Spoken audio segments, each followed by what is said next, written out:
Sabe aquela briga de foice que a gente viu entre o clã Bolsonaro e o Sérgio Moro? Esquece. E o presidente não queria que a gente mexesse nisso. O presidente me falou assim: Moro, se você não vai ajudar, não atrapalha. E depois essa liminar caiu, ficou lá uns 4 meses parado, processos, por conta lá, porque não podia prejudicar o filho do presidente, que é um absurdo. O filho do presidente tem que responder o processo. Se ele for inocente, seja... O oportunismo falou mais alto e o zap eleitoral deles agora é só coraçãozinho. Moro oficializou a união com o PL, mas o que ele não esperava é que, para levar o governo do Paraná, ele vai ter que baixar a bola. Sabe por quê? Porque quem vai dar a última palavra nessa eleição é o eleitor do Lula. Vem entender esse nó. Tudo indica que a desistência de Ratinho Júnior tem nome, sobrenome e pré-candidatura. O senador Sérgio Moro oficializou hoje a filiação ao PL para concorrer ao governo do Paraná. Se o partido fosse um grupo de WhatsApp, algumas mensagens teriam que ser apagadas. O J10 te explica com o nosso zap eleitoral. Depois de pedir para sair do Ministério da Justiça no governo Bolsonaro, Moro fez inúmeras acusações contra o ex-presidente. Numa delas, em 2022, comparou Bolsonaro ao rival Lula. Abre aspas. Nada do que ele fala deve ser levado a sério. Não é digno da presidência. Fecha aspas. Na época, Flávio Bolsonaro saiu em defesa do pai e disse que o senador estava frustrado por não ser indicado ao STF e que as acusações de Moro eram, abre aspas, puro desabafo de pessoa frustrada em seus planos egocêntricos. Fecha aspas. Tudo isso ficou para trás. Hoje, Moro entrou no PL como quem abre o zap e aplica o comando apagar para todo. O pré-candidato ao governo do Paraná reconheceu divergências, mas disse que o foco é construir um país sem rancores e prometeu trabalhar para que Flávio Bolsonaro tenha uma grande vitória. O filho mais velho do ex-presidente Bolsonaro respondeu no mesmo tom afável. Disse que confia no trabalho e na capacidade de Moro e que as portas do PL foram abertas com alegria. Vamos lá, falar com Fernando Abrúcio, que explica aí pra gente, né? O que explica essa aproximação de Flávio Bolsonaro e Sérgio Moro, Abrúcio? O que explica são interesses eleitorais.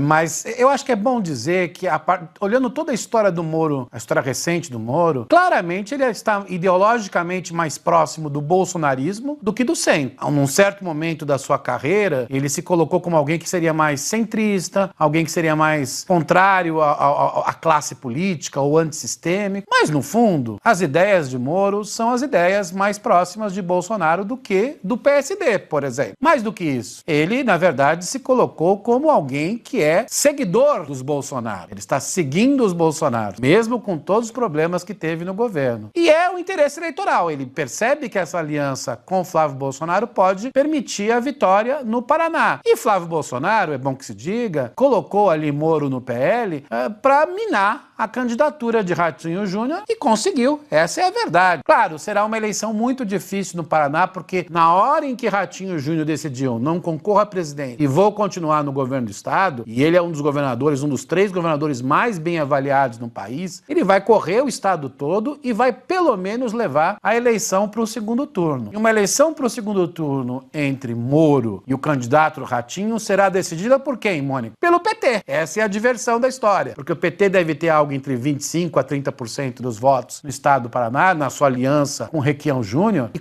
tal como no Rio Grande do Sul, na eleição de Eduardo Leite em 2022, quem vai decidir a disputa entre Moro e o candidato do Ratinho, quem quer que seja, será o PT. E, portanto, quem falar mais mal do PT perderá a eleição do Paraná. Esse é o paradoxo da eleição. E, nesse sentido, o Moro se aproximar muito do bolsonarismo, o alavanca inicialmente e pode, na verdade, depois cavar sua sepultura no final.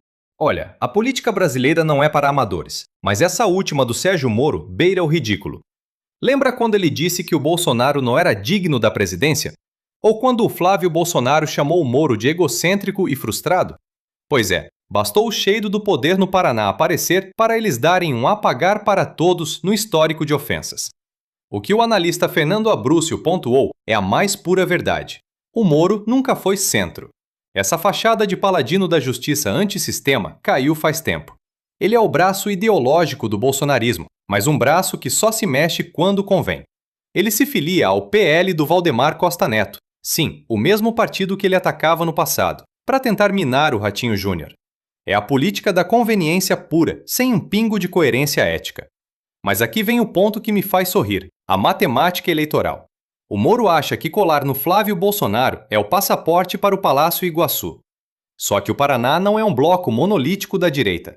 O Ratinho Júnior tem força e a tendência é que essa briga vá para o segundo turno.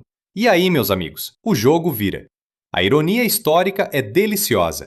O PT e o Requião Júnior devem levar uns 25% a 30% dos votos. Ou seja, quem vai decidir se o Moro vira governador ou se volta para casa é o eleitor progressista, o eleitor do Lula. Aquele mesmo eleitor que o Moro perseguiu e o bolsonarismo tentou silenciar. O paradoxo é claro: se o Moro continuar sendo esse bolsonarista raiz e atacar a esquerda para agradar o nicho, ele cava a própria sepultura no segundo turno. Ele precisa do voto de quem ele despreza.